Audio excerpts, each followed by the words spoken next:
Throughout our lives, we are guaranteed to interact with people from all walks of life.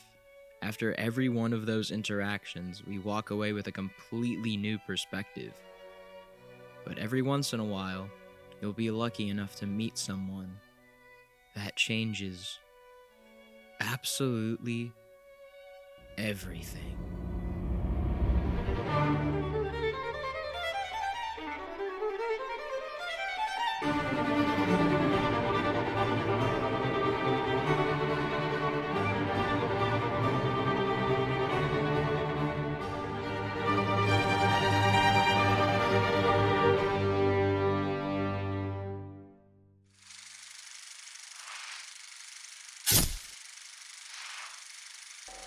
Rurouni Kenshin is a legendary story that is inspired by real-world events and people, taking place 11 years into the Meiji era, following the ruthless Boshin War of Japan.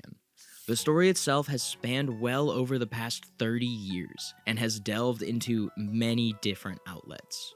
The story itself stars Kenshin, a wandering Rurouni with a cross-shaped scar on his left cheek, attempting to seek redemption from his bloodshed-filled life. The story had its initial serialization in Shonen Jump, premiering on April 12, 1994, and the first run would conclude on September 21st, 1999. Those weekly chapters culminated in 28 total volumes. The manga began its second serialization in 2012 and is still running to this very day. During that first manga run in 1996, the series was adapted into an anime just as many other 90s manga serializations. Just 2 short years later, the series concluded in 1998. The series itself was then retold in a 5-film live-action series. Those films are some of, if not the best, live-action anime adaptations. At least in my less than humble opinion. The first of those films released in 2012, and the 2 final films released together in 2021. Since then, in 2023, we've had a revival series of sorts, rebooting the original 90s anime into a modern lens, with modern digital animation techniques. However, there is only one of these many mediums that has impacted me the most. And that is none other than Rurouni Kenshin Trust and Betrayal. Better known as by English speakers as Samurai X Trust and Betrayal. A simple 4-part OVA released on February 20th, 1999. Trust and Betrayal is a story of a wounded soul that carries the weight of hundreds on his back. But that weight cannot even compare to the cross-shaped scar on his left cheek. That scar is not only a reminder of his past, but is his moral compass of his future. This is, without a doubt, my favorite OVA, and probably the greatest I have ever witnessed. And hopefully this video will be a reasoning as to why that is. And hopefully this will inspire others out there to not only go out and witness it for themselves, but to take the time and thank the ones that have impacted our lives in such a way that have changed us forever. Before we get into everything, it would almost be impossible to retell this story without delving into any spoilers. I would highly suggest watching that 4-part OVA Masterpiece and then save this video for later. However, the OVA is really hard to get your hands on. You know, if only there was a very streamlined way of doing so.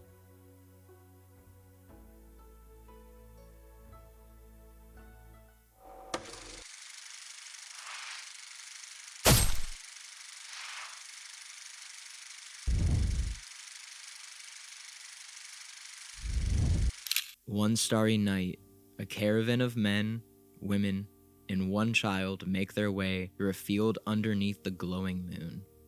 The child looks up at a woman holding his hand and smiles. This is the last bit of peace this child will ever know. A young man who has no business witnessing such horrors attempts to hold a sword and protect the 3 women that have protected him. The sword clumsily shakes within the child's grasp. As he lunges at the assailants, one of the women grabs the child and shields him, and the other women are sliced to pieces.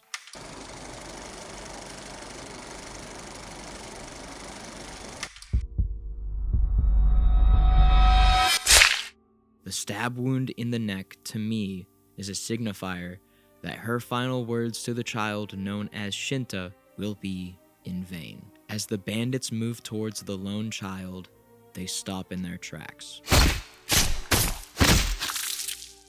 A wandering swordsman emerges from the cold night air. He comes just in time to save Shinta's life, but too late to save the others.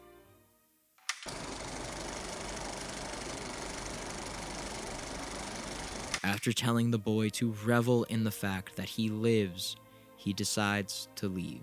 One would think that the man who saved the boy's life would take him in, but a world filled with such cruelties and horrors, it is better to die alone and of starvation than to die by the hands of this war-ridden world.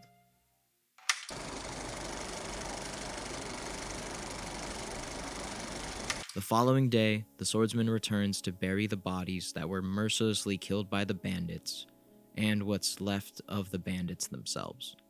Before he can fully step through the trees, his eyes widen with bewilderment. The once corpse-filled land has now turned into a grave site. The only living being aside from him is that young boy standing in front of 3 stones. The swordsman approaches the boy and sees that his hands are tired and covered in dirt. The boy dug graves for both the people and the bandits alike.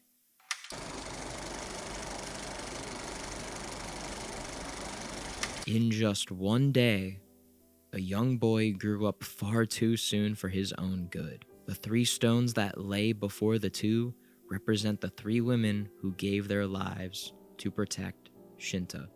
They only knew him for one day, but protected him as if he were one of their own.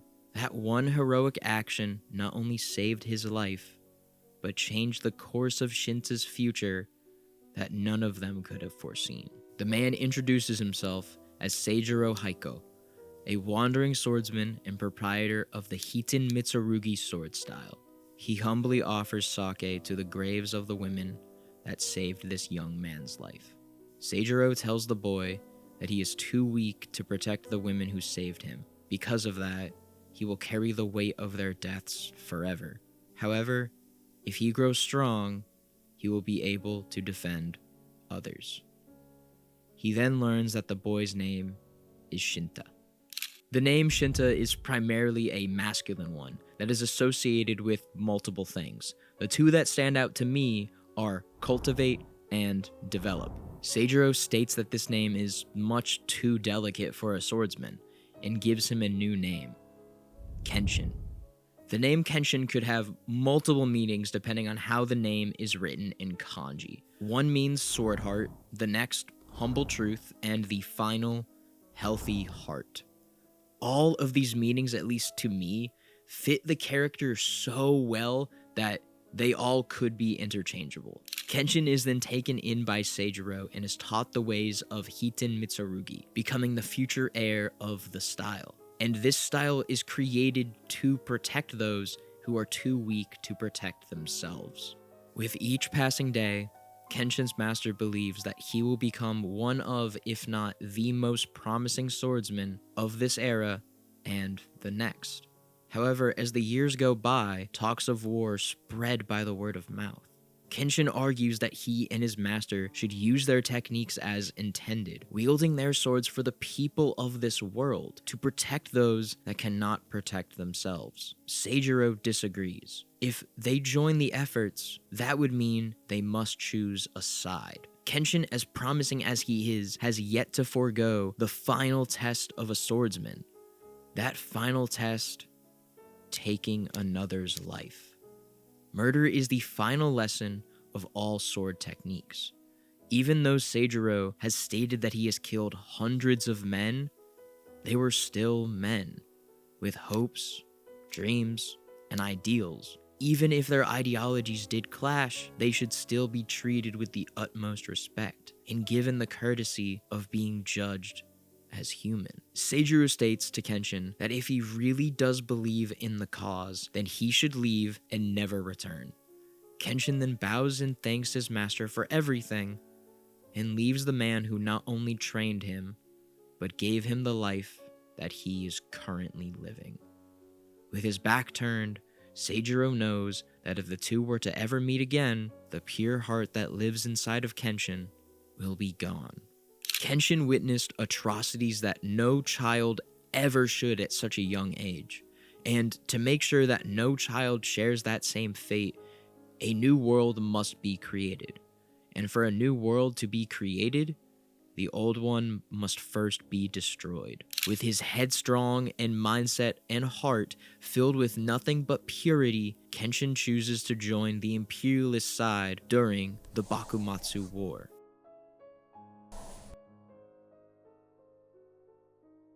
One of the leaders of this faction, named Katsura, quickly takes interest in Kenshin and his skills. He soon asks if Kenshin will join him in Kyoto.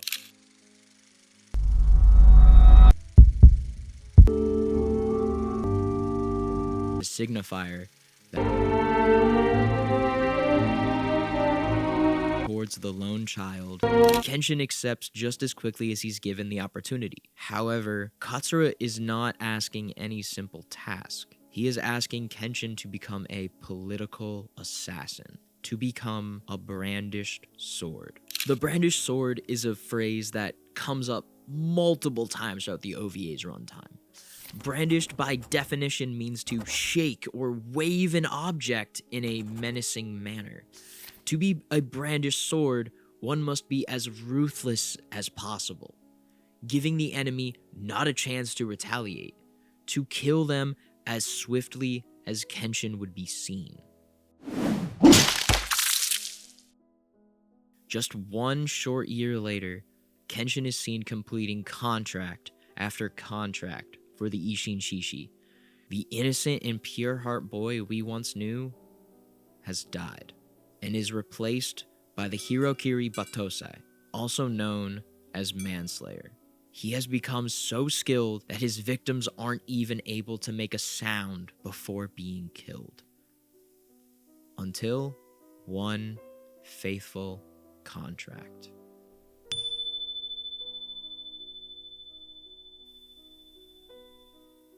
Three ill-equipped samurai make their way through the compact streets of Kyoto. The youngest of the three is soon to be married to his childhood sweetheart. The conversation is cut short when Kenshin begins to deliver his divine judgment onto the men. The older of the three men are soon laid to waste, as they are the two Kenshin is contracted to kill. The third and youngest of the men is just another name in a long list that will be forgotten to history. As poor of a swordsman as he is, he refuses to give up. Slash after slash, the man refuses to quit. He is not fighting for the sake of his country, status, or fellow man. He is fighting for the sake of his future life.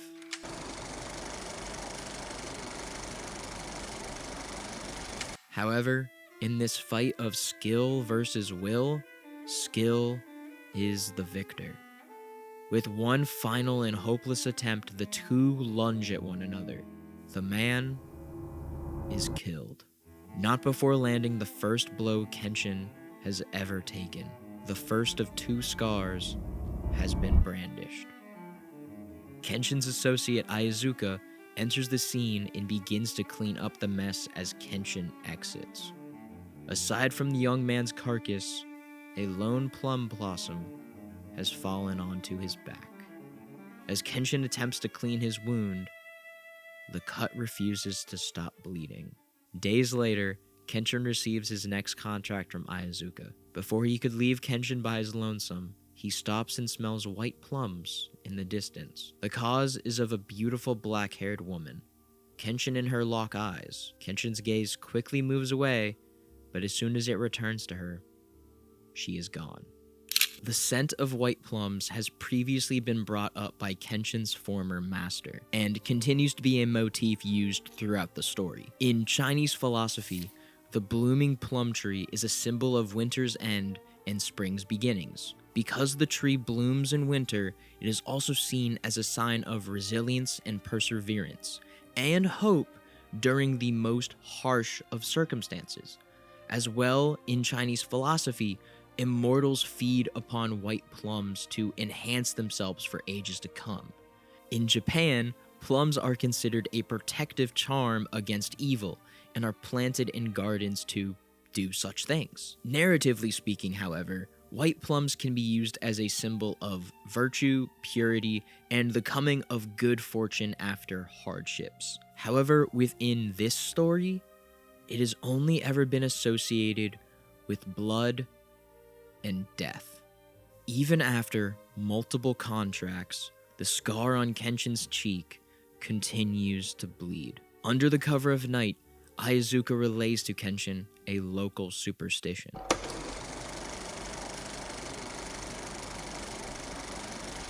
Even though it is mere superstition, it is enough to make the audience wonder. A night or so later, Kenshin sits by himself drinking sake when he is reminded of something his master once told him.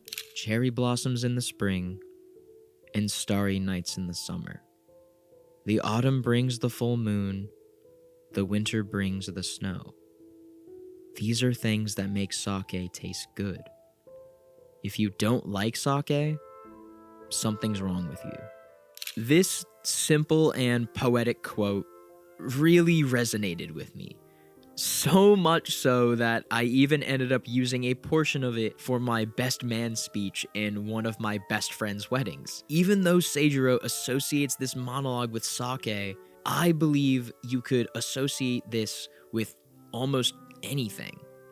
Especially when there is something or someone that you deeply care for and about. If your drink were to ever taste bitter, then something is wrong and must be found out so that your drink, passion, relationship, or what have you can once again become plentiful. Something else that is also uttered within this monologue are the 4 seasons. If you decide to watch this OVA for yourself, pay attention to how the 4 seasons are used within the narrative. As I continue to expose myself to more Japanese and Eastern media, I find more often than not, the 4 seasons are a motif that is used constantly. Sure, it's a great way to show the passage of time within a story, but I'd also love to know why this motif continues to show up time and time again. Even after a bit of research, I still haven't found a concrete answer. Honestly, I might be looking way too far into it, and the answer is just far simpler than I could even possibly imagine. Regardless though, I love this narrative motif and how artistically it can really be used. If anyone has any insight to this or has any thoughts of their own, I would love to hear what you specifically have to think, and we can start this amazing dialogue of what the 4 seasons could represent in not only this story, but many, many other stories that use it. Kenshin has never known the sweet taste of sake, for it has always tasted bitter. With the life he's currently living, it's no wonder why. Following his solitary night of drinking, he walks through the back alleys of Kyoto in the pouring rain, when he is for the first time assaulted by an assassin. He has no idea who this assailant is or who they might even be working for, but that doesn't matter. Even though we, the audience, have only seen Kenshin's skills for a brief period of time, we can tell that this is the most skilled adversary he has ever faced, simply because of the fact that he's lived longer than a few seconds after meeting Kenshin.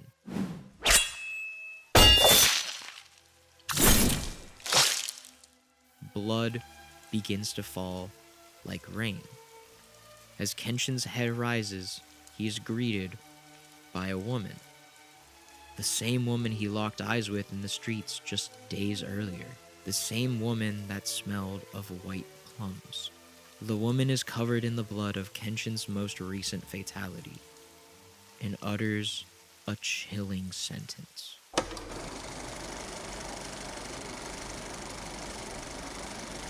And as the music continues to crescendo, overpowering the sounds of the rain, we end the first episode.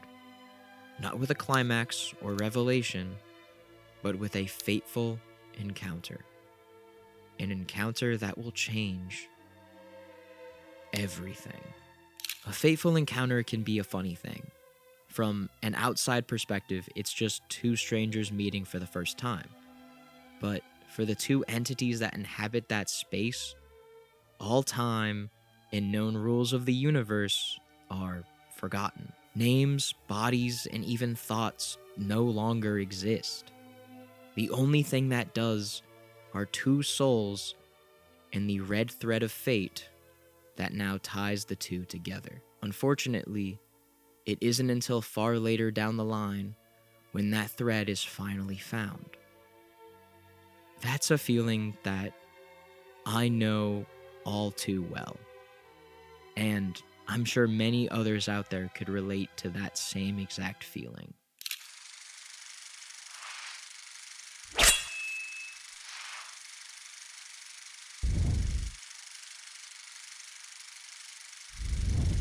The second episode begins how the previous ended, with a fateful encounter in the rain. The two stare at each other for a moment that feels like an eternity. For a moment, we enter Kenshin's head, who's internally conflicted. This is the first time anyone has seen him kill. He questions if he will take another soul tonight, and not just any soul, but the soul of a woman. One who has nothing to do with what just transpired. Before Kenshin can even come to a decision, the unnamed woman covered in blood begins to move towards him. She proclaims that he's bleeding, but as she is inches away from his face, she faints. Without a second thought, Kenshin takes the woman back to the inn he is staying in. The headmistress of the inn gives the woman new and dry clothes. As she dresses her, she finds a knife and journal hidden on her person and reports the findings to Kenshin before he turns in for the night.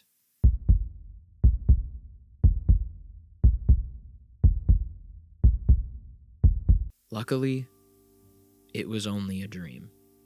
Kenshin quickly realizes the woman is gone and searches for her. He finds her downstairs, not leaving the inn, but working in it. As one could imagine, for an owner of an established inn to have one of your patrons bring a random woman in during the dead of night in a downpour is not exactly a good look, and word can easily spread. So to repay this debt, the woman has begun working at the inn. She thanks Kenshin for bringing her back here last night. Before she leaves him for her duties, he asks for her name. Her name is Tomoe Yukishiro. The name Tomoe is one that has stood the test of time and has many meanings and significance. However, each and every meaning is a positive one. There is not a hint of malice to be had anywhere near such a beautiful name. The meaning that comes up time and time again is blessing, signifying to me that if you were to ever cross paths with someone of this name, take it as a personal blessing for as long or as little as you'd get to spend time with them. This may even be a hint as to how this woman impacts Kenshin, but who's really to say? Kenshin asks if she has any family in Kyoto or nearby. Kenshin believes that he isn't exactly someone a maiden like Tomoe should be seen with.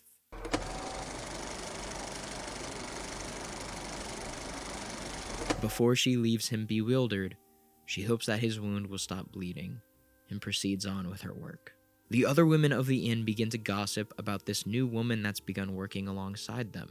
They are all well aware of the men that inhabit this inn and the side of the war they are currently supporting, even just on the sidelines. Their silence speaks volumes for the common people and their perspectives of the war. If the imperialists are promising a better life for the common people in a new world, then why should they argue?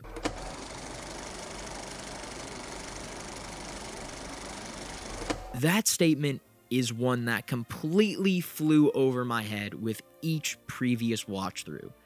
When we first meet Kenshin, he has the eyes of a child. Even though he has witnessed absolute tragedy at such a young age, in those early scenes, he still seems like a child.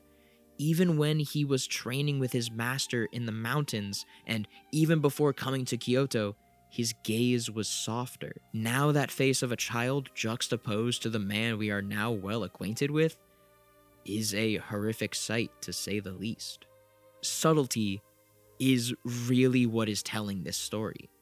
A character's gaze, a slight movement, what the audience is allowed to see. Even though this is an anime, it's treated and almost shot like a stylistic political period piece, which is partially what this story really is. A trope of sorts that filmmakers, animators, and storytellers use that I absolutely love is subverting the main plot.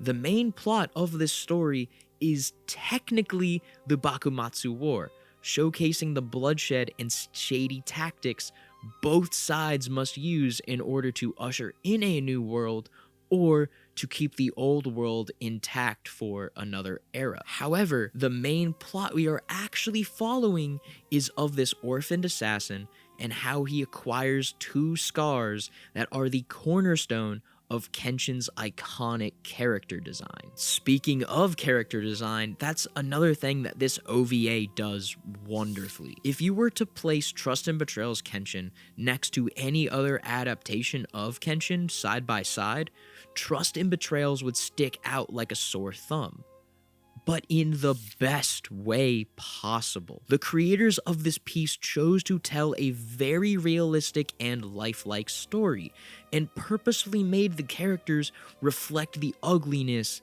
that is real life. Rather than making them look like your average anime character, they purposefully chose to make all characters look more realistic. While they are not photorealistic, anyone could see the difference between these anime characters compared to any others within the art form. Master Katsura, an associate, Aizuka, and Kenshin all meet to discuss what transpired the night prior.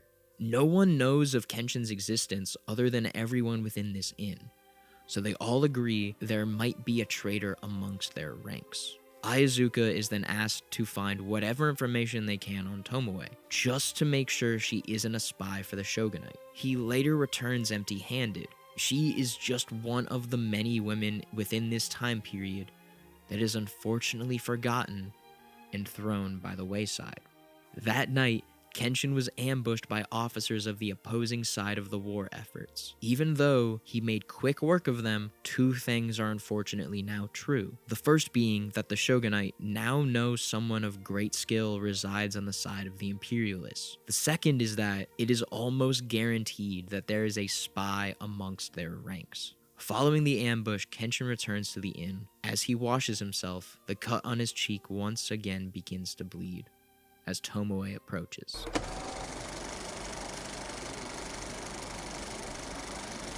One rainy day, Tomoe returns to the inn with flowers. The other women of the inn are tired of the rain and hope the season will soon end.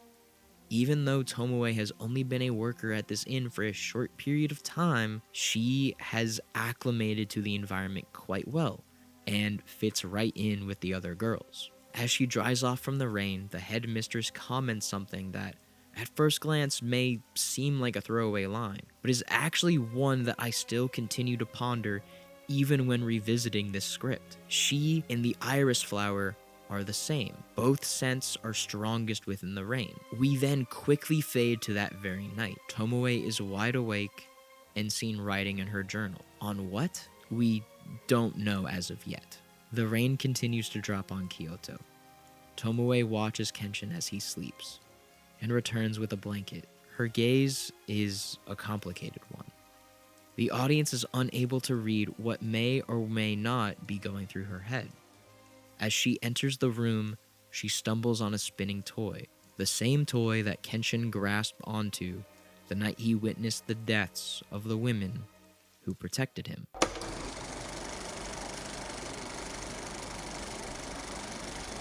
Looking at Kenshin through Tomoe's perspective, Kenshin does resemble a child. Underneath his cold demeanor lies a child who never truly had the chance to exist as such. Tomoe lays the blanket on top of Kenshin and continues to move her hand closer and closer to the scar on his cheek, as if she were hypnotized by it. If she touches it, maybe it will give her some insight on this man that a conversation never could.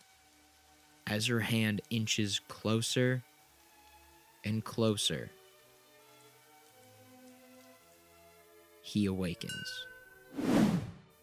Realizing with what is about to transpire, he pushes her away, knocking over a pile of books he was resting on. As the two pick up the books, they enter an intimate conversation that just so happens to be one of my favorites within the story. Kenshin has never read a single one of these books and only uses them to rest on. A warrior should always stay vigilant after all. Tomoe asks if Kenshin will kill the rest of his life. He doesn't respond. She then states that maybe he should run and settle down somewhere where he could not only read these books, but also sleep without a sword in his hand. Throughout the conversation, the two never lock eyes with one another, avoiding any and all conflict, except when Kenshin approaches her after he says he will not live long.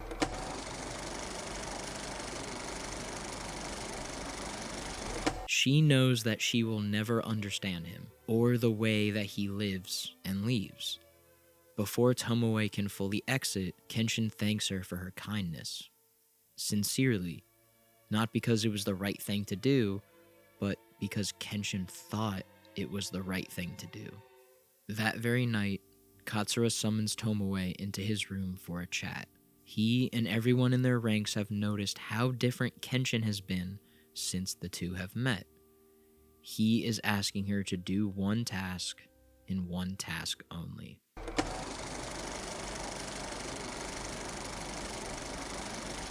He is asking Tomoe to be that sheath for Kenshin, to keep him from losing himself any further. She reluctantly agrees. She hates the way that they are using Kenshin as a weapon, even though he signed up for this, and rightfully so. Earlier, I introduced the idea of a brandished sword. However, the OVA has not used that idea as one might suspect. As we've seen Kenshin in combat, he has never once been a brandished sword by definition alone. I believe they are referring to the fact that Kenshin is losing himself and his humanity. With every death that he causes, he becomes more and more numb.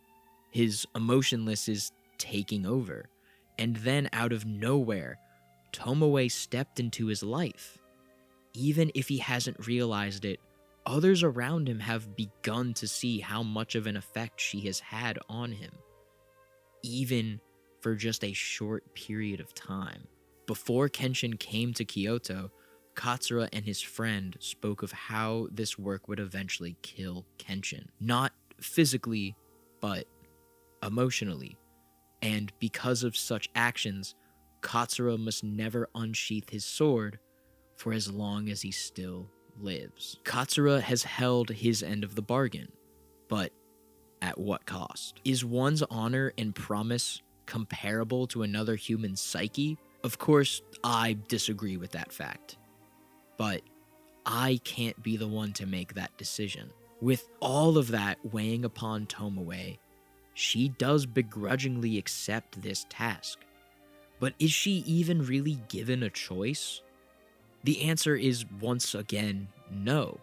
No one should by any means be responsible for another person's happiness. In my less than a quarter century of being alive, I have been on both sides of this. And let me tell you, neither side is really fun. So, when I saw Tomoe being put into this exact situation, I, and I'm sure many others out there, could relate to that feeling. As more days pass, Tomoe and Kenshin are within each other's presence more and more. She even invites him to accompany her around town.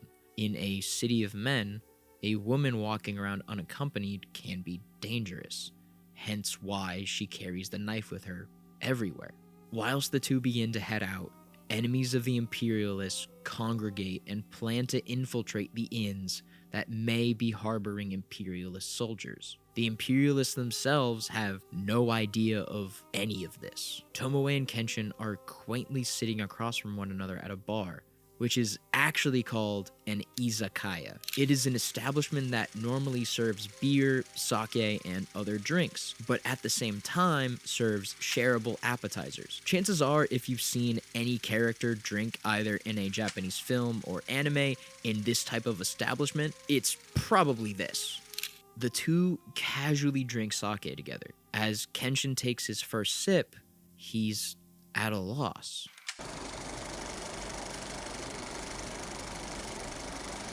For the first time within the story, Kenshin is starting to become content. His reaction in that moment speaks louder than words ever could. Tomoe then takes her first sip, and we are then met with a wide shot of the two of them drinking, signifying the emotional distance between the two.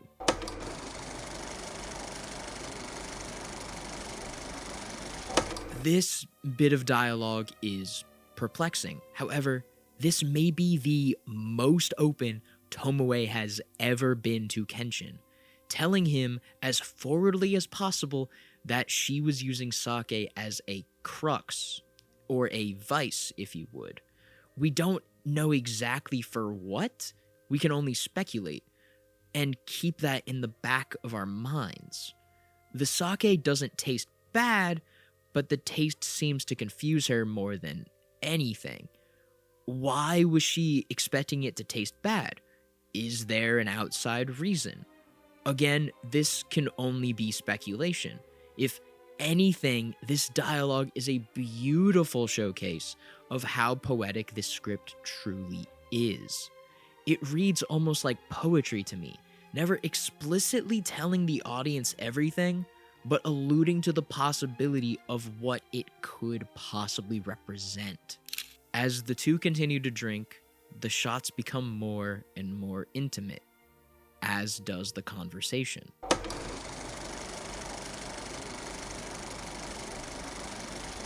During the conversation, Kenshin's eyes divert downward, possibly signifying that he isn't proud of what he does, or who he has become. Tomoe refuses to move her gaze, continuing to look Kenshin right in the eyes as he attempts to avoid hers. Kenshin's gaze finally rises to meet Tomoe's. Kenshin kills so that a new world can be created for the people around him.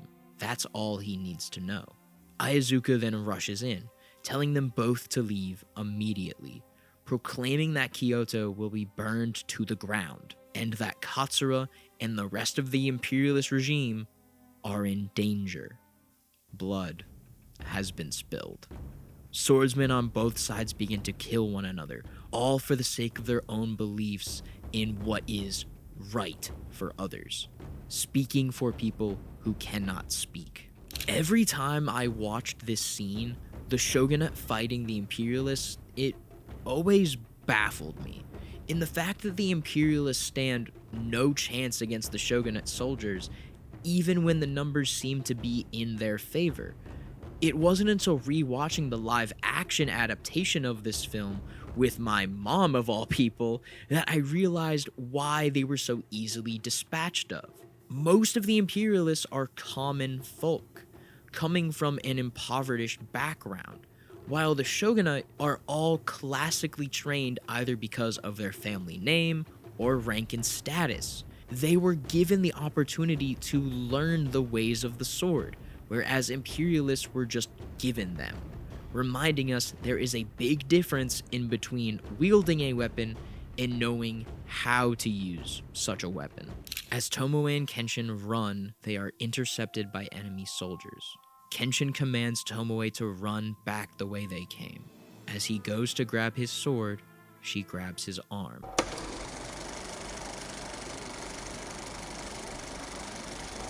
Without having any time to disagree, Kenshin confronts the men that stand in their way, and in mere moments, Kenshin deals with the enemy soldiers. Kenshin has now shown her how capable of a swordsman he really is. The two rush back to the inn and run into the headmistress. Before the two can fully leave, the headmistress tells Tomoe one final piece of information.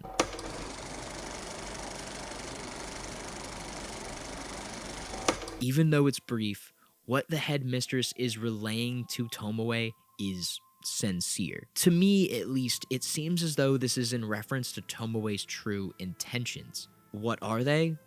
We have no idea. However, it can easily be assumed that the women of this inn have always stuck together and rely on one another for both help and reasoning. As Kenshin and Tomoe exit, the two run into Katsura, who is alive and well. He and whoever else who end up surviving this evening will all go into hiding for the time being. Katsura has made arrangements for Kenshin and Tomoe to stay at a small, isolated home. The two will live together as husband and wife. Once Katsura exits, the situation hits Tomoe as she clenches the journal she's been hiding all of her thoughts into. Even though she stays somewhat expressionless, we can easily tell that this news sits unwell with her. The second episode ends with a burning plum tree and Kyoto's burning cityscape in the background. As Tomoe and Kenshin make their way to their new home, we are once again shown the knife that Tomoe keeps at her side. She grips it as credits roll. Tomoe is once again given a task that she has no say in.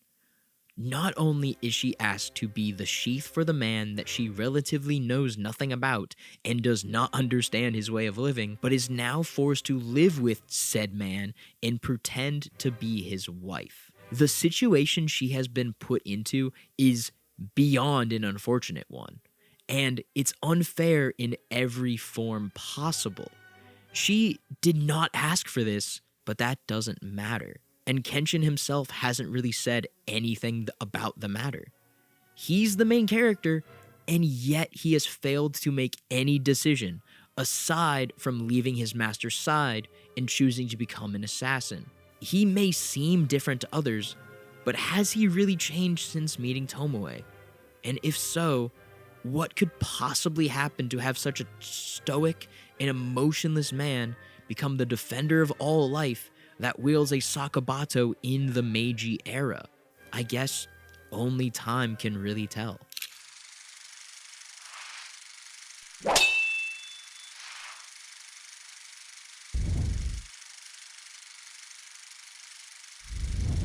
The sounds of Kenshin cutting firewood for the coming change of the seasons are intercut between him taking others' lives with his sword. Tomoe exits their small and quaint home. It is clear that she has a sort of elegance to her that we haven't seen just yet. She is adorning makeup and is using the blanket or sheet she used to cover Kenshin in the previous episode as a shawl. She apologizes for keeping him waiting, but Kenshin doesn't even pay her any mind.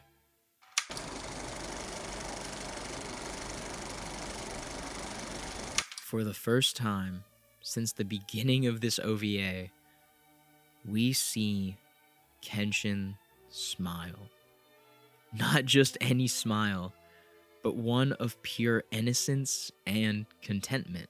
We have seen this character go through and experience so much. We have seen him give up every sense of self for the greater cause than his own.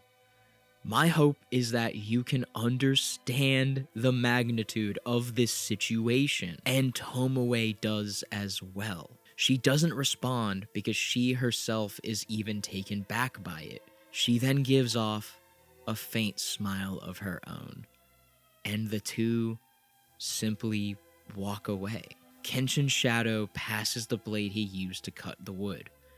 It is at his backside, meaning that for the time being, he has put the sword behind him. As the opening credits play, we are joined by a montage of the two fake newlyweds walking through the mountain they call home. The audience is treated to an all-familiar tune on the flute, which makes up for the main theme of the soundtrack. Throughout these opening credits, we are then treated to a new technique that will become a staple for these two remaining episodes, and that is compiling animated assets to real-life ones, also known as hybrid animation. I couldn't find reasons as to why these techniques were used in these two episodes. I believe they visually add more to the story. The story is already a realistic and grounded one, and having these pieces of hybrid animation, at least to me, adds more to that realism. Throughout this montage, we are shown how good of a man Kenshin really is to Tomoe. He holds her hand as they walk up a rocky path. He stands next to her at a shrine while she prays. He purchases a gift for Tomoe in the nearby village. And as the two are walking in a market, he stops Tomoe from walking in front of fish as a breeze comes by, protecting her from the smell. These gestures are small, yes, but those small gestures are always the most romantic. As the two begin to settle down for the night and eat dinner, Tomoe states that the food tastes flat without the seasoning of vegetables. Even though Kenshin doesn't mind, after dinner is concluded, he suggests that he'll grow crops for the two of them. He even opens up about the fact that when he was very young, he worked in the fields with his father before his passing. This is the only known information Kenshin has told anyone about his past, specifically prior to being sold into slavery. He states it so passively, yet I don't think he's ever revealed this to anyone, including his master. That moment could only ever be viewed as intimate. Tomoe is of course appreciative of the gesture. However, her eyes carry a sense of sadness to them, just as a look she gave earlier in the day when staring at Kenshin. Even though Kenshin now has a futon he can call his own, he still chooses to sleep back rested on the screen of their tiny home, clenching his sword. Tomoe is just behind said screen, journaling as Kenshin sleeps. As she does so, she takes the mirror that Kenshin bought her earlier in the day. She then drags her finger down her face, matching Kenshin's scar. Kenshin and Tomoe have begun planting and farming their tiny field when Ayazuka shows up at their door unannounced. He states that the two could really pass off as a married couple. After that line is uttered, Tomoe goes back outside and continues to plant. He tells Kenshin of their dire situation. No news of their leader, and the situation looks bleak. He came here, however, to deliver money and supplies for the two of them. Kenshin has no job, and that may look shady to passerbys, so he and Tomoe will be selling medicines to the townsfolk they visited just a day prior. The day has finally come for Tomoe and Kenshin to travel into town to sell their medicines. As she makes her way to the door, she reaches for her knife resting within her obi and stares intensely at it. Before she exits the house, she stashes the knife in her drawer with her other belongings. As the two head back home after selling medicine, the sun is silently setting behind them. Kenshin questions Tomoe as to why she didn't bring her knife with her today. She replies by saying the wife of a druggist shouldn't be armed, and the conversation completes after that. Both parties seem surprised at one another. Kenshin is surprised that Tomoe may begin to feel more comfortable around him, and Tomoe is surprised that he even knew that she had left it behind.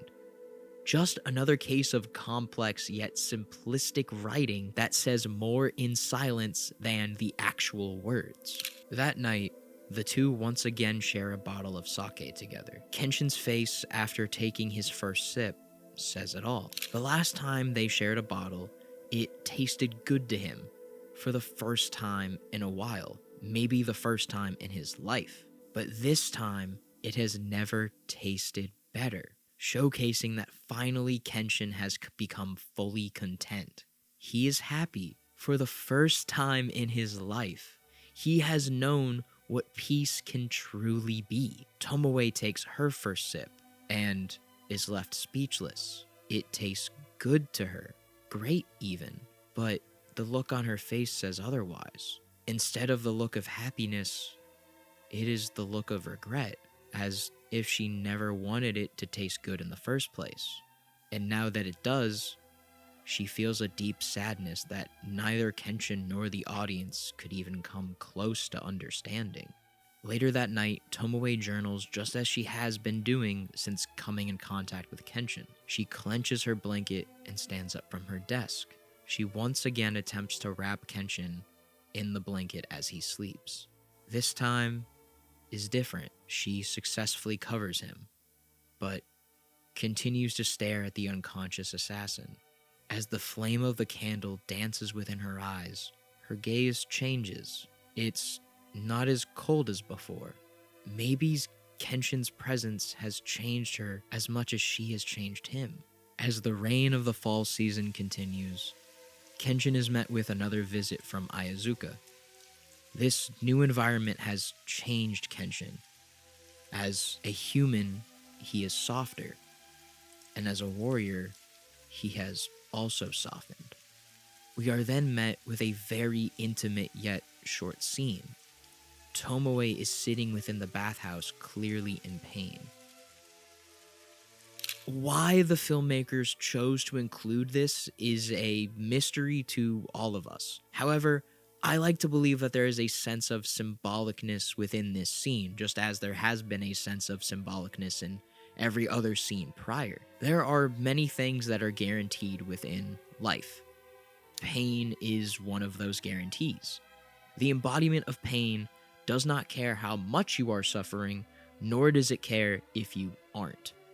Pain will come to all of us eventually, in many different shapes and forms, because we all can suffer from pain, but that also means we can identify with one another, or at least attempt to identify another's pain, and console each other through such pains. But that's just me, though. The following day, as the everlasting rain continues, Tomoe bursts into tears. The crops that the two have worked so hard to harvest are becoming drowned within the waters. Water is usually the symbol of life. However, in this instance, it is the taker of life. The moment may seem trivial in the grand scheme of everything. However, this causes Tomoe a great deal of sadness. For the majority of this OVA, Tomoe has stayed silent and stoic, never fully revealing her true intentions or even emotions. However, it's quite easy to see that her face holds a great deal of sadness. She has only ever expressed her true intentions in her journal or when she's alone. The crops dying in the torrential downpour was her breaking point. She can no longer hold back. Even when Kenshin attempts to ease her mind, she and the crops are drowning within the rain with no end in sight. This small yet important moment should go as a reminder to everyone. When you are engulfed with an everlasting sadness, I feel as though it's more often than not caused by the smallest moments. Take yourself back to a moment in your life when you are trying to hold the weight of your own world on your shoulders. Everything that could have gone wrong was going wrong. But despite it all, you kept your head up and continued forward. just to walk into another room and realize the flowers you bought just earlier this week have already died. Those are the true tipping points within our lives. They don't happen at the climax of your story, but during the most boring and mundane, which makes life all the more tragic, yet beautiful.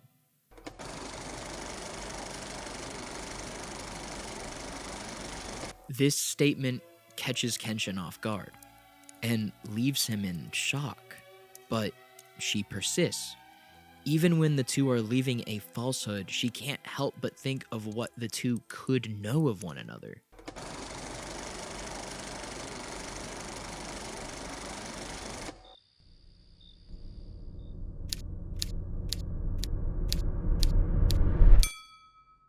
Kenshin has changed something within Tomoe.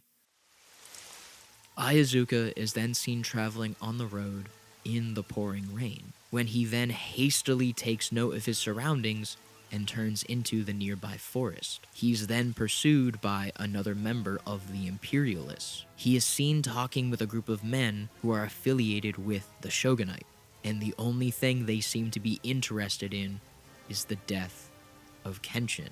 Even though they're not your typical looking members, they are all members nonetheless. It is then revealed that Ayazuka was the spy all along. As the men become aware of the Imperialist presence, he is quickly killed. Just behind the men, standing aside a Buddhist statue, a boy emerges from the shadows. He looks determined. The sun has finally emerged from behind the dim clouds, and with that, the young boy surprises Tomoe with his presence. The boy's name is Anishi, and claims to be Tomoe's younger brother. Kenshin leaves the two alone while he tends to the fields.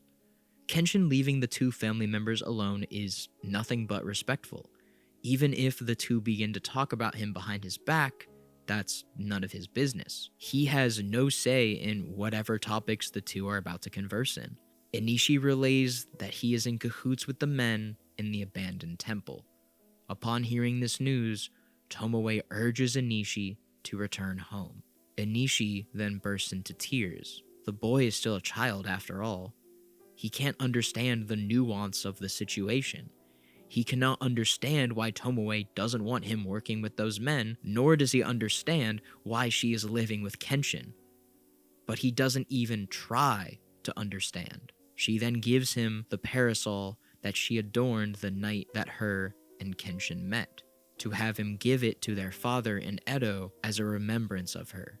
Anishi leaves, but not before gazing upon Kenshin in pure hatred.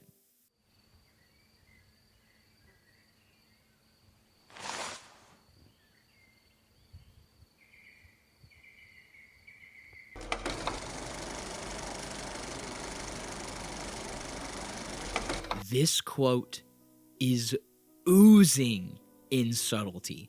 Kenshin is clearly referring to the crops that survived the passing rainstorms. Yet, Tomoe's face looks saddened because of the simple fact that, from her perspective, that line is referring to so much more than just the vegetables. I am pleading with all of you, for you to go and watch this masterpiece. Even if you have no intentions of watching anything else Rurouni Kenshin related, this story is so well told, it could absolutely stand on its own and could hypothetically only exist as such. And even I would be happy with that fact. As the two eat the spoils of their crops, Tomoe can't help but watch Kenshin eat. Even though the camera is facing away from Kenshin, we can imagine his face is a content one. Before Tomoe entered Kenshin's life, we barely saw the man eat. He ate what he needed in order to survive, but his appetite has since grown. She asks if his life was different, would this be the life he would have chosen? Kenshin has never known what a peaceful life could entail. Up until meeting Tomoe, He believed in his cause, and what he did was right, killing the few to save the many. However, in doing so, he was also killing himself. With every slash of his sword, a piece of him would die, just as the many of unnamed men he had killed on his path of so-called righteousness.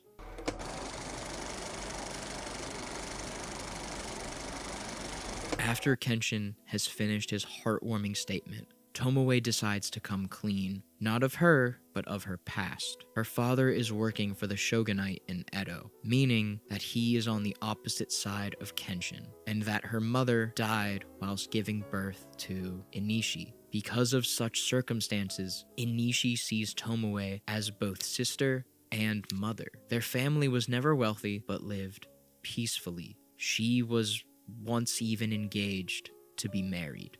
The man was her childhood friend, and the two loved each other dearly. He later became an envoy for the shogunate, hoping to rise through the ranks and give Tomoe the extravagant life he always wanted for her. In times of war, love can never be that simple. Her fiancé was sent to Kyoto and died.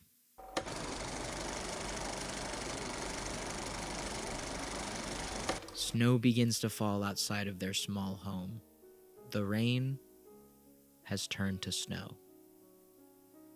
Now that snow has begun to fall, the following day, the two set out on their final excursion to and from the village. Even though we don't know exactly how long they've lived together, they have at least lived through a seasonal change. With the changing of the seasons, we can assume that both have begun to wonder exactly how much longer they will be living together. Kenshin externalizes this thought. Even though his wording is extremely careful, it sounds as though he'd like to keep living with Tomoe for as long as possible. From the weather and pure exhaustion, Tomoe falls onto the white blanket of snow. Kenshin says nothing, but holds out his hand. As the camera zooms in on both of their facial expressions, creating an extreme close-up and a close-up respectfully, he utters one thing and one thing only to her.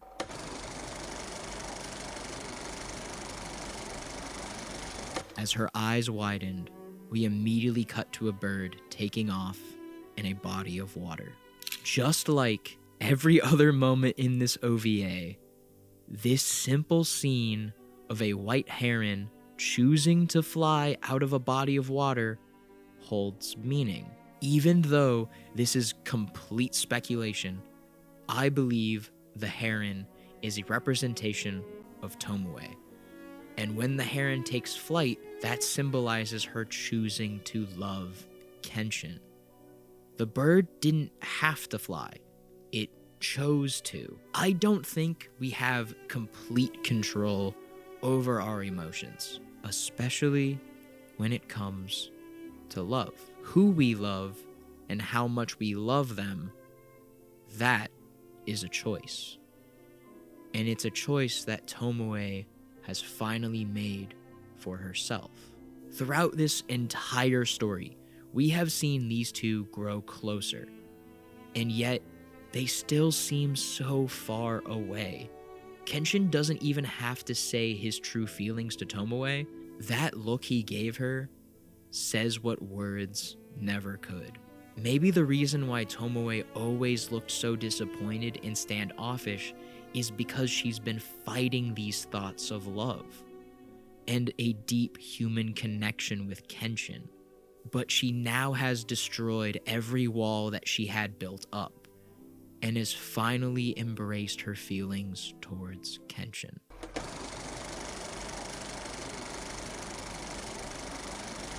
The two have returned to their home and are sitting beside a fire. Not another word has been said. Tomoe has done nothing but have an inner dialogue with herself, lamenting on her sadness and regret.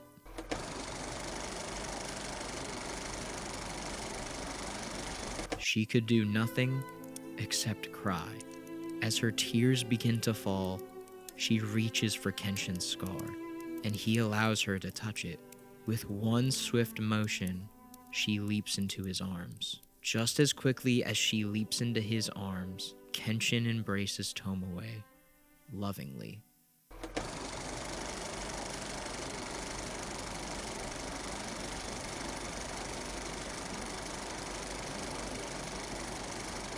Following their moment of intimacy, Kenshin has chosen to create a new fate for himself and seals it.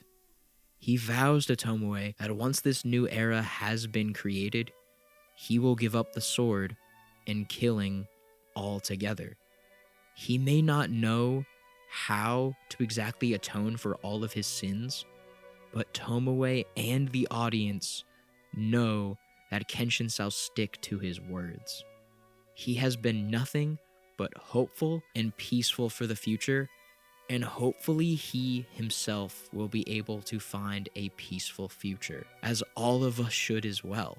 Rurouni Kenshin is a story of redemption and keeping one's word. Every promise is meaningless unless it is kept, which is by far one of the biggest lessons that I can take away from this story. If the Hirokiri Batosai can promise to stop killing, then all of us can follow suit in our promises to our loved ones, to our friends, to our families, and to everyone who has ever crossed our paths, especially to those who are most important to us. As the morning sun begins to rise on the two lovers' home, Tomoe closes her journal. As she makes her way to the door, adorning a beautiful white kimono, she looks back onto the futon and sees a sleeping Kenshin. For the first time within this story, Kenshin has had a peaceful rest.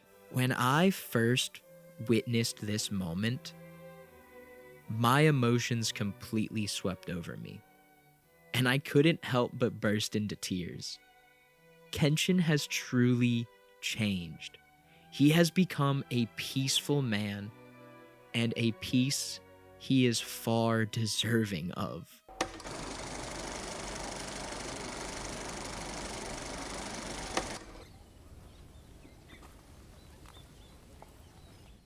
As Kenshin awakens, he rushes to find where Tomoe has gone, when Aizuka once again appears on their doorstep. He proclaims that he's found the spy, and the spy is Tomoe. He tells Kenshin of their meeting place in the mountains with the other conspirators and orders him to kill her. Kenshin is obviously bewildered by this news and refuses to believe him.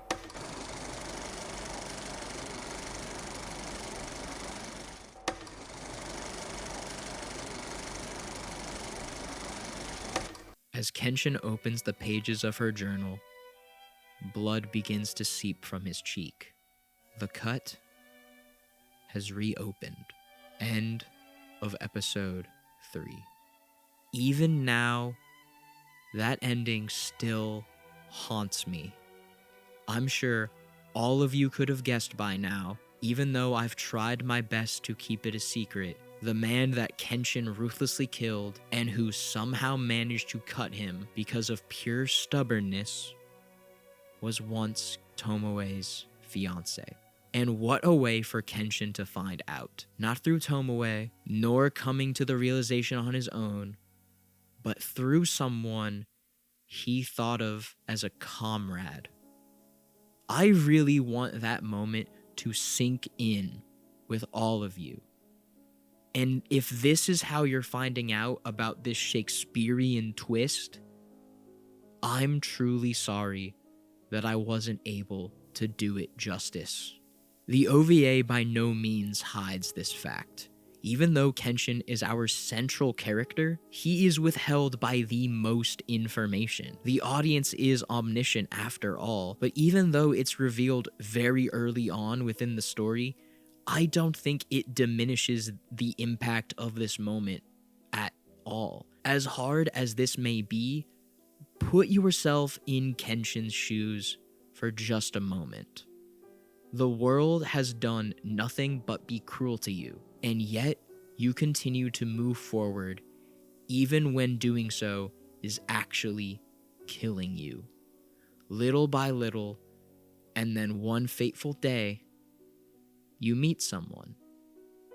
At first, you may not exactly know how to handle the situation, but as you spend more time with this person, you become softer, and your world becomes much brighter than you ever could have possibly imagined. Eventually, that brightness becomes your own personal spotlight. Just as the warm sun heats your skin, you close your eyes.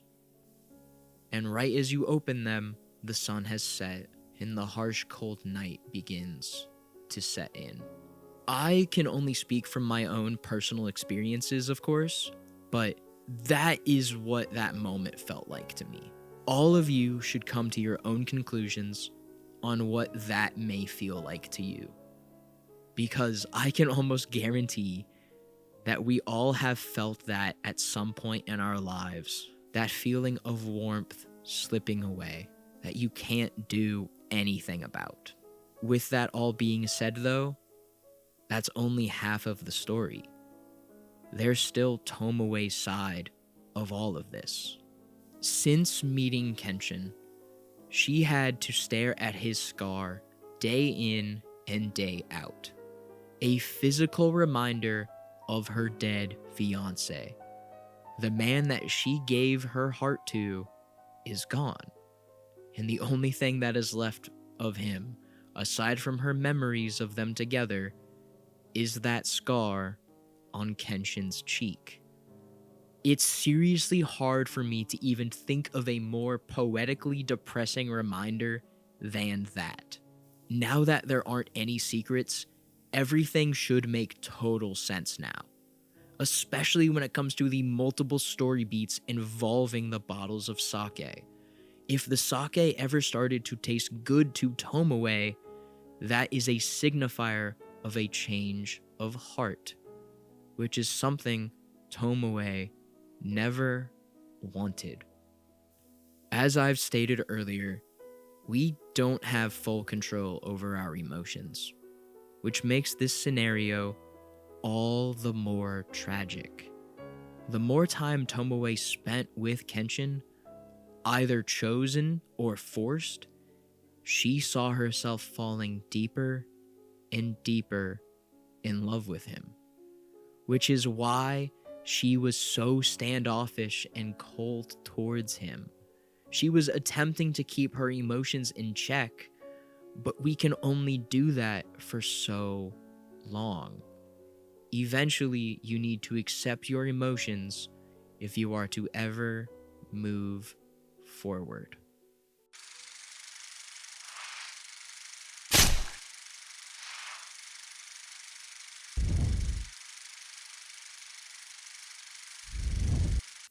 Every step that Tomoe takes up the mountain, an immense amount of pain continuously weighs her down. Her emotionally distraught expression refuses to leave. This is what Sisyphus must have felt when rolling that boulder up the hill day in and day out. Eventually, she enters the shack and meets with the head conspirator. Kenshin is then following Tomoe's footsteps. He moves without intention or malice, but in pure defeat. Even though Aizuka ordered him to kill Tomoe, I want you to understand that he didn't have to. He could have just walked away from it all, but instead he chose to follow her. He made that decision not because he was ordered to, but because he loves her. Memories of Kenshin killing Tomoe's fiancé play on repeat within Kenshin's mind, plaguing him even more.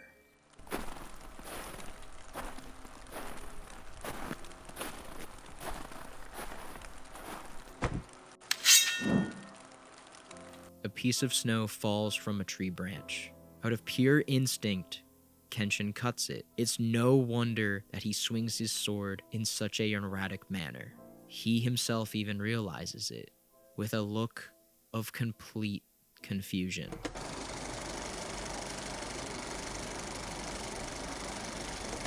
Tomoe's role in all of this was to always report with findings of Kenshin's weakness. However, it's much easier to create a new weakness than to find that weakness that may or may not exist. So in doing so, the conspirators used Tomoe. They knew he would eventually fall for her, which by doing so makes her Kenshin's biggest and only known weakness. Upon realizing this, Tomoe reaches for her knife, but hesitates. In that hesitation, the leader takes it from her and pushes her to the ground. Even though the leader of the conspirators plays a minuscule role within this story, it's what he represents. The old ways. You should never move on. You should never change. You should never grow. You should never move forward. Everything and everyone must stay the same. Society is the true villain of this story. And at this given point in history, it currently has a chokehold on the Japanese government and its citizens.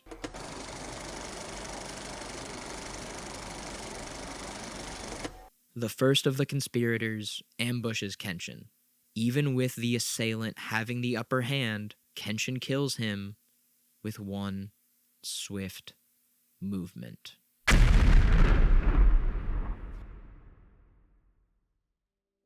The first of three evils has been expelled. Kenshin can no longer hear evil. He is then attacked by assailants 2 and 3. These attacks are a complete juxtaposition to that one fateful night. Kenshin is put on the back foot and whispers Tomoe's name just as her fiancé did before his death. However, Kenshin is not an ill-equipped swordsman, even in his emotional state.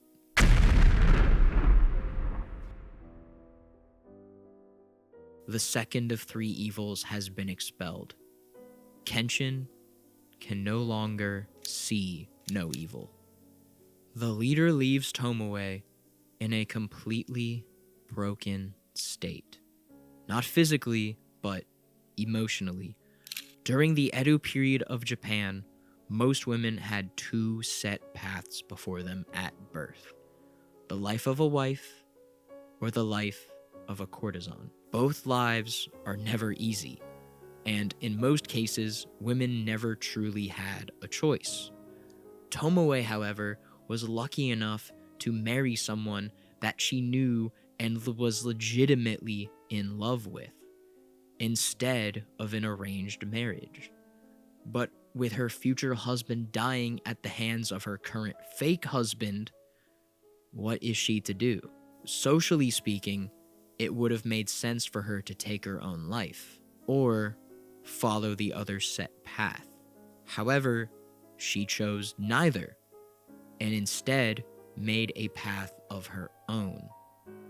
Tomoe is truly a revolutionary character. She is complex, and she is human. And that's more than we could ever say compared to the vast directory of poorly written women by men. Snow begins to fall as Kenshin continues forward in his emotionally and physically injured state. In his hysteria, the scenery around him changes. What was once a path filled with trees, snow, and virtue has now turned itself into the path that Kenshin chose to take. A path adjoining with the dead. Those he has killed, and those he has killed inadvertently. As Kenshin arrives, one should realize that there is still one more evil to be expelled. However, I ask all of you, how could Kenshin ever speak evil if he never spoke it in the first place? Kenshin is the representation of stained purity. His actions are all for the sake of justice and the good of all, but that doesn't mean his sins are immediately absolved. Which is why I love this story so much. It's not afraid to ask two powerful questions. Can evil people commit good deeds? And can good people commit evil atrocities? The short and long answers are both yes. However, the narrative intricacies of both are vaster than anyone could ever possibly imagine. Kenshin as a character, however, acknowledges his wrongdoings and not only wants to fix them, but grow and move forward because of them. One may never move forward until one accepts their own wrongdoings and face them. Kenshin then kneels down for his signature draw. In Kenshin's weakened state, he draws too quickly and too soon, and is assaulted by the final conspirator. As Kenshin faces the spirits of time that should have passed, Tomoe faces her guilt manifested into the ghost of her dead fiancé. Not a single word is uttered between the two. Two simple nods were all that occurred. However, it was all that was needed. With just two silent exchanges, they both understand one another. I believe that no one, including myself, could fully understand this moment unless you have also lived it. Some things in this world are unexplainable, and this is one of them, and that is okay. Out of pure desperation and exhaustion, Kenshin lets out a blood-curdling scream that even the all-knowing audience cannot hear. He accepts his fate and makes his final stand and rushes at the assailant.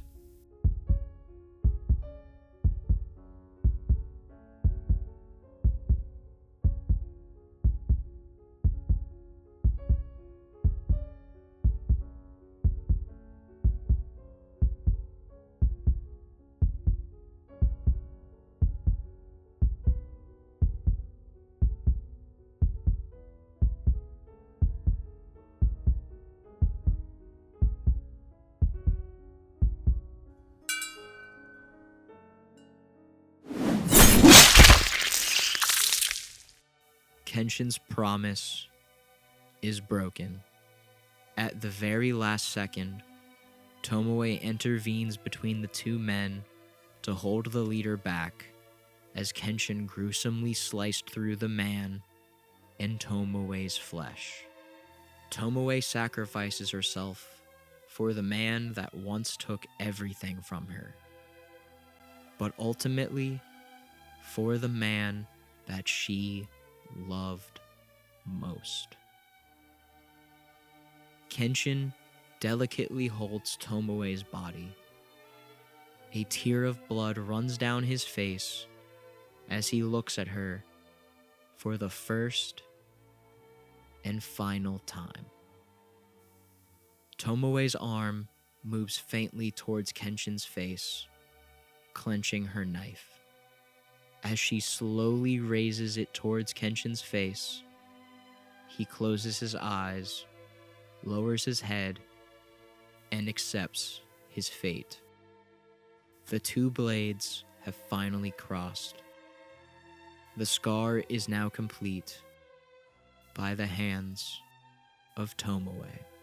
As Kenshin's eyes open, tears begin to fall from his face as the two lovers look longingly at each other for who they truly are.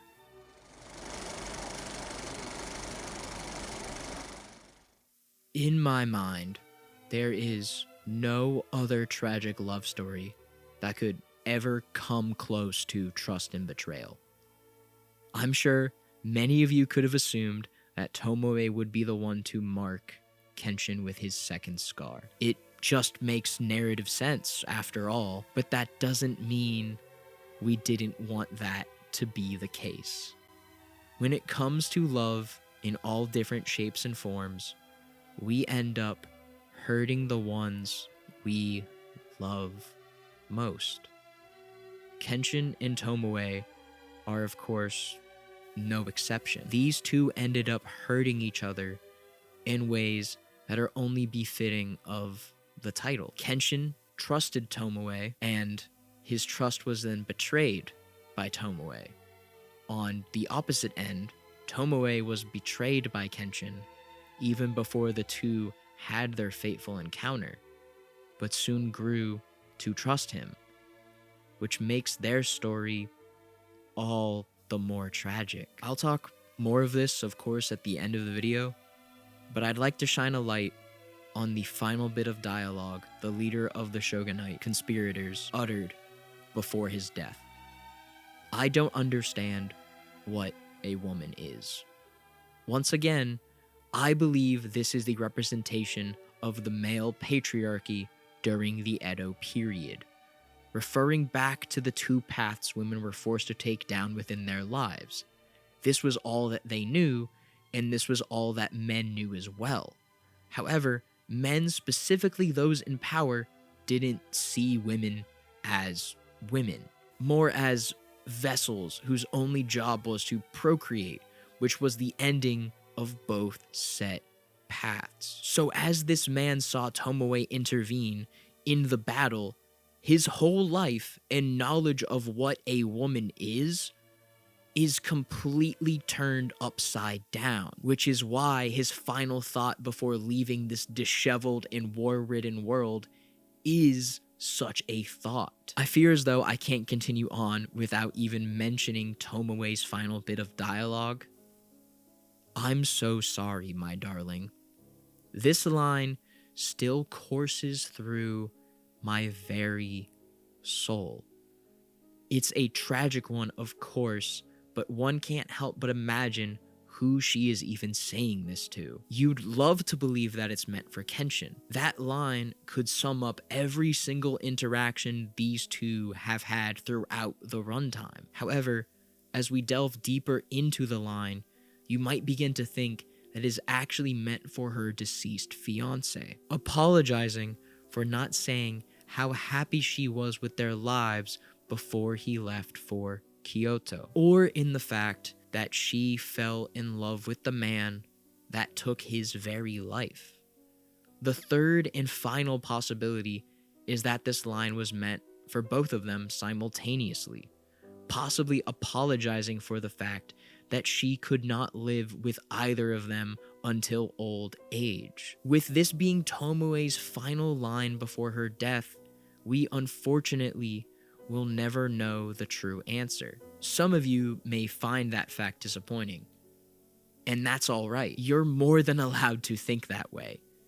But to me, it adds to the beautifully tragic romance that this story truly is. Kenshin sits alone, reflecting on everything that has just occurred with Tomoe's deceased body in front of him. She had every reason to hate the man that once stole her happiness, but chose to protect him and allow him not only to live, but to continue forward, so that he may be able to atone for the sins he has committed, including the two biggest sins that are adorned on his left cheek.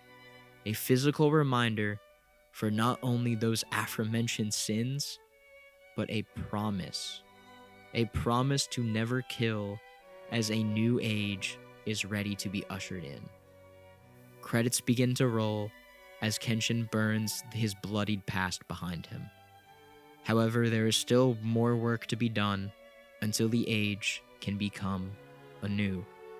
So Kenshin must once again pick up his sword, not for himself, but for the lives he will protect in doing so, all while wearing the scarf that Tomoe gave him.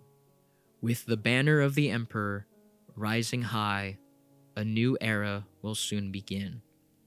And with that, his sword is then firmly planted into the blood-soiled dirt.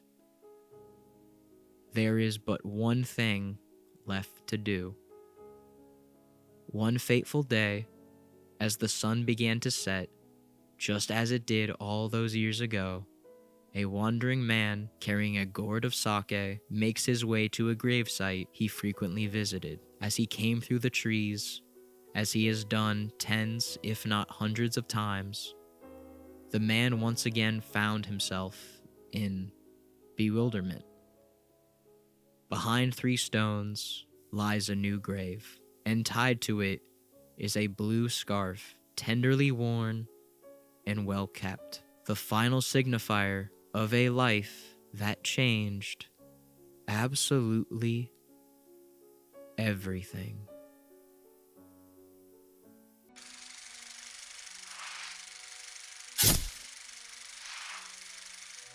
That was the story of Rurouni Kenshin, Trust and Betrayal.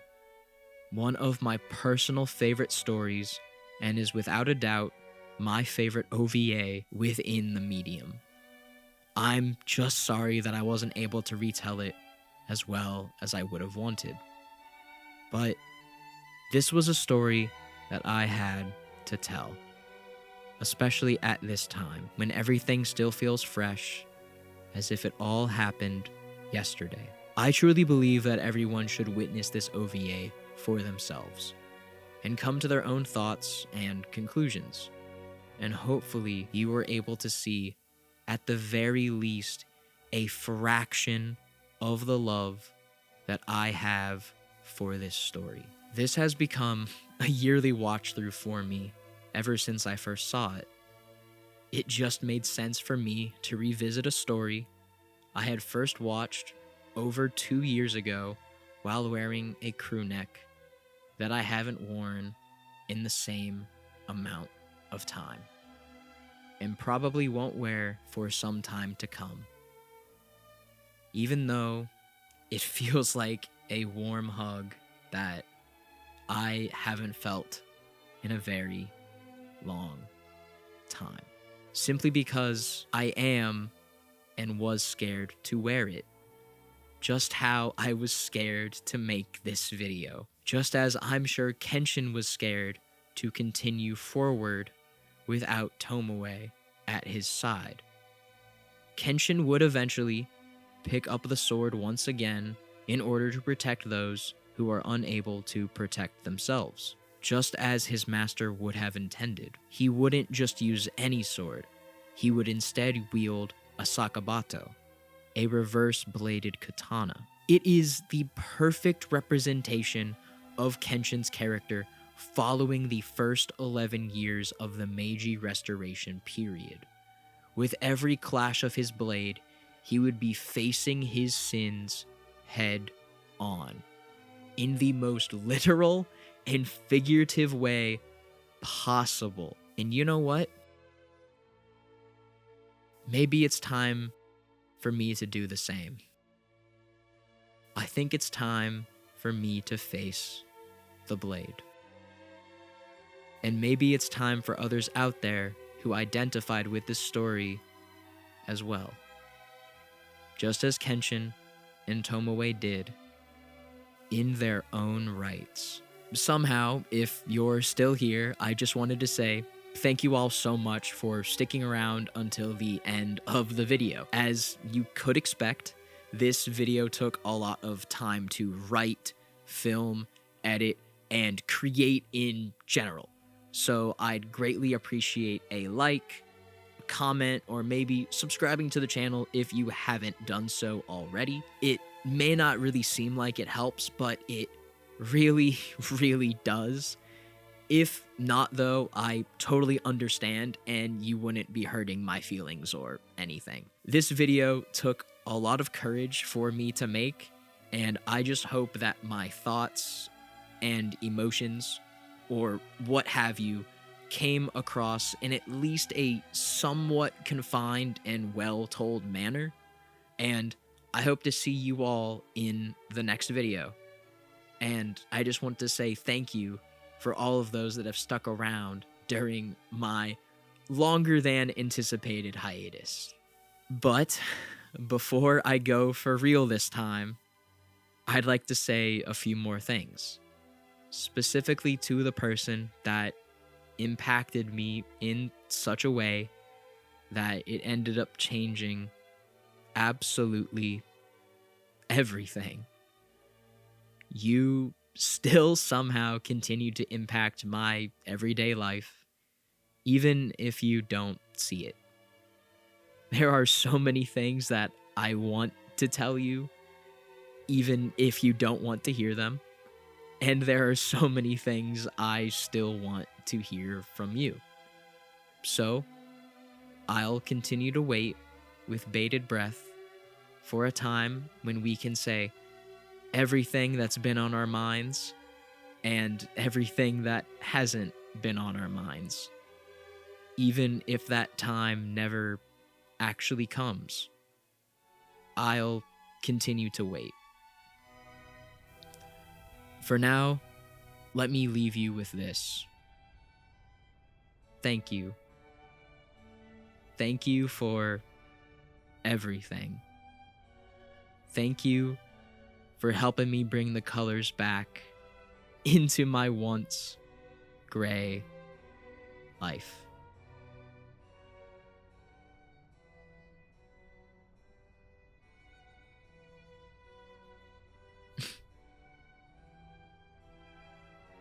Ciao, ciao. Ciao, ciao.